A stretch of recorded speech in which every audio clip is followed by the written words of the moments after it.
Veg pulao செய்கிறதுக்கு 1.5 cup basmati அரிசி எடுத்திருக்கேன். இதை 20 நிமிஷம் ஊற வச்சுக்குவோம்.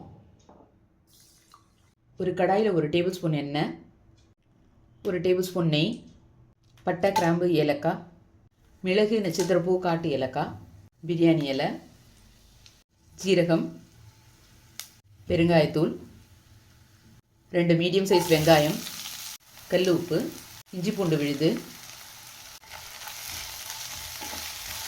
முந்திரி பருப்பு, பச்சை மிளகாய், இதோடு 1 கப் கேரட், 1 கப் பச்சை பட்டாணி, 2 மீடியம் சைஸ் உருளைக்கிழங்கு,